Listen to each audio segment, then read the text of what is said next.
Codal provisions of IS 456/2000। Modular ratio elastic modulus of steel बटा elastic modulus of concrete. In the absence of test data, the approximate value of total shrinkage strength for design may taken 0.0003. Type of aggregate and coefficient of thermal expansion for concrete. Quartzite के लिए अगर quartzite aggregate quartzite का हो तो उसके लिए thermal expansion 1.2 से 1.3 गुना 10⁻⁵। Sandstone के लिए 0.9 से लेकर 1.2 गुना 10⁻⁵। ग्रेनाइट के लिए 0.7 to 0.95 गुना 10⁻⁵ पर डिग्री सेल्सियस। बेसाल्ट के लिए 0.8 to 0.95 गुना 10⁻⁵ पर डिग्री सेल्सियस। लाइमस्टोन के लिए 0.6 to 0.9 इंटू 10⁻⁵ पर degree Celsius.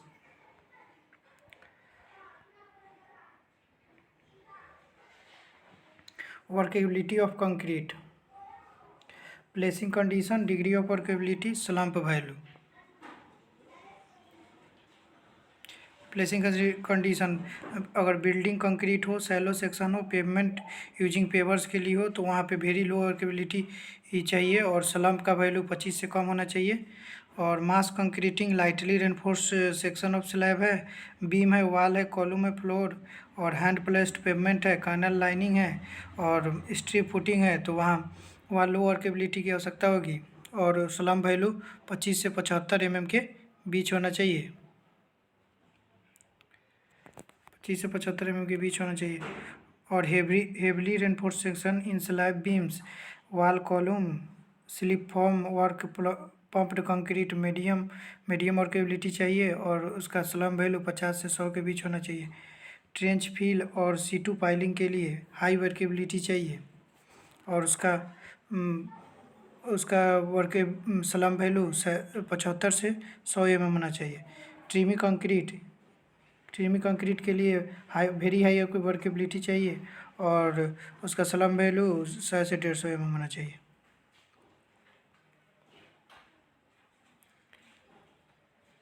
Different exposure condition and different condition for plane concrete and reinforcement concrete. Mild, moderate, severe, very severe और एक्सट्रीम कंडीशन। कवर 20, 30, 45, 50, 75 और mild के लिए मिनिमम सीमेंट कंटेंट 220, 240, 250, 260, 280। इसी 20 के increasing order में करके याद करना है। जैसे 220, 240, एक कंडीशन यहाँ पे 250 है, 250 से 60 के बीच में 10 बढ़ रहा है, नहीं तो 20 ही इंक्रीज कर रहा है। Maximum water cement ratio 0.6 first to mild और मॉडरेट के लिए सेम होगा और सीवियर में 0.5 और वेरी सीवियर में 0.45, एक्सट्रीम में 0.40। Minimum grade of concrete mild में नॉट अवेलेबल है, M15 से नीचे ही यूज होगा और मॉडरेट में M15 और सीवियर में M20 और वेरी सीवियर में M20, एक्सट्रीम में M25। रेनफोर्स कंक्रीट के लिए मिनिमम सीमेंट कंटेंट 300, 320, 340, 360। दो में सेम रहेगा और सब में 20 का इंक्रीज होगा। मैक्सिमम वाटर कंटेंट 0.55, 0.50, 0.45, 0.45, 0.40 और minimum grade of concrete M20, M25, M30, M35, M40। Slab thickness mild के लिए 110 mm, मॉडरेट के लिए 110 mm और सीवियर के लिए 140 mm।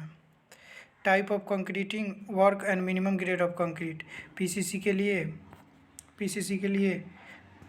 M15, आरसीसी के लिए M20, वाटर टैंक के लिए आरसीसी के लिए M30 और पीसीसी के लिए M20। PCC subjected to sea water के लिए M20, RCC subjected to sea water M30। Pre stress और प्री टेंशन मेंबर के लिए M40, minimum grade of concrete M40 और पोस्ट टेंशन जोन के लिए M30। during batching, accuracy of the measuring equipment shall be within ±2%, or quantity of cement being measured within ±3% of quantity of aggregate and mixture and water. यानी आप accuracy quantity of cement में ±2% होगा और quantity of aggregate admixture and water में accuracy ±3% होगा. Stripping time for soil not released until the concrete has been achieved a strength of at least twice the stress to which concrete may be subjected to time of removal of formwork. Stripping time वह time है जो कम से कम stress जो आने वाला है उसका at least twice मतलब स्ट्रेंथ के ट्वाइस वो अचीव कर ले, उसे स्ट्रिपिंग टाइम कहते हैं. Removal of formwork and minimum period before the striking for vertical formwork to column wall beams के लिए फॉर यूज ओपीसी. अगर ओपीसी सीमेंट यूज हो रहा है तो 16 से 24 आवर होगा, और अदर देन ओपीसी मतलब ओपीसी के अलावा अदर सीमेंट यूज कर रहे हैं तो 16 से 24 आवर ही होगा.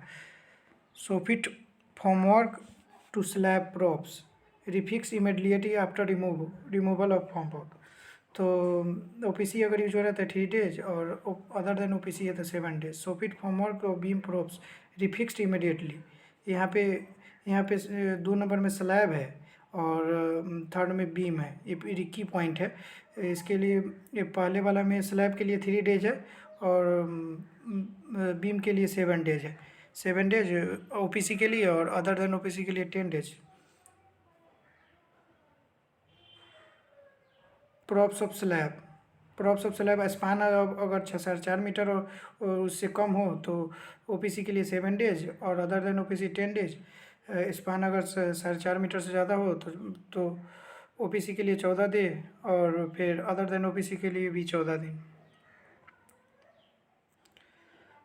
Props of beams and arches. जब स्पान 6 मीटर से कम या उसके बराबर हो तो बीम और आर्चेज के लिए फॉर्मवर्क का टाइम हटाने का टाइम 14 दिन ओपीसी के लिए और अदर देन ओपीसी के लिए 14 डे, और स्पान जब 6 मीटर से ज़्यादा हो तो ओपीसी के लिए 21 डे, अदर देन ओपीसी के लिए 21 day.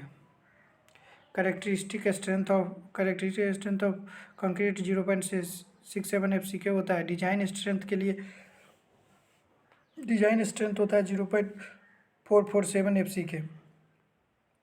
Maximum strength in steel 0.002 plus FY/1.15 ES. Limit state of collapse maximum axial compressive strain 0.02 होता है.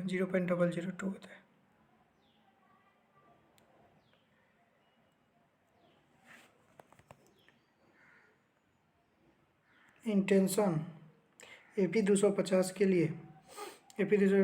लिए जब फाई मतलब डाया ऑफ बार 20 mm से कम हो या उसके बराबर हो तो सिग्मा एस टी 140 न्यूटन पर mm² लेंगे, और जब 20 mm से ज़्यादा हो तो सिग्मा एस टी का वैल्यू 130 न्यूटन पर mm² से ज़्यादा सिग्मा एस टी का वैल्यू 130 न्यूटन पर mm² होगा. इन कंप्रेशन AP 250 के लिए सिग्मा एस सी 130 न्यूटन पर. मीडियम टेंसाइल स्टील FE 345 के लिए सिग्मा एस सी का मान करेक्टरिस्टिक स्ट्रेंथ इन कंप्रेशन है 190 न्यूटन पर mm². FE 415 के लिए 190 न्यूटन पर mm². FE 500 के लिए इट इज़ नॉट यूज्ड, मतलब कि कंप्रेशन में FE 500 का यूज नहीं होता है. ये मॉडुलर रेशियो WSM में जब मॉडुलर रेशियो निकालते हैं तो M बराबर 280/3 सिग्मा C होता है. 3 सिग्मा C का value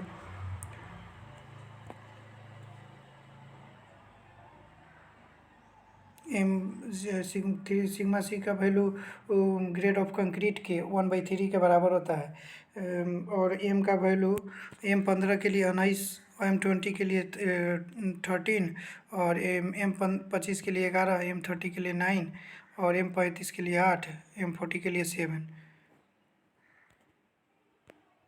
minimum nominal cover mild condition के लिए 20 mm, मॉडरेट के लिए 30 mm और सीवियर के लिए 45 mm, वेरी सीवियर के लिए 50 mm, एक्सट्रीम के लिए 75 mm। 20, 30, 45, 50, 75, remember it. Minimum nominal cover mild exposure condition के लिए स्लैब के लिए 20 mm और बीम के लिए 25 mm, कॉलम के लिए 40 mm, फाउंडेशन के लिए 50 mm।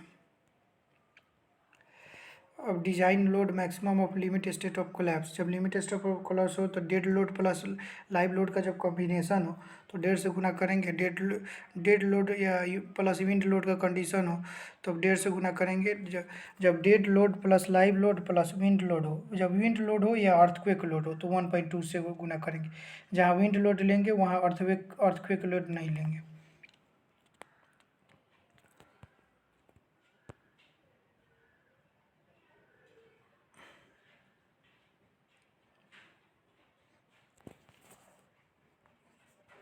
अगर एक्सी लिमिट का वैल्यू FY अगर अलग अलग FY के लिए अलग अलग एक्सी लिमिट का वैल्यू होता है। जब FE 250 हो तो 0.53 D, जब FE 415 हो तो 0.48 D, FE 500 हो तो 0.46 D।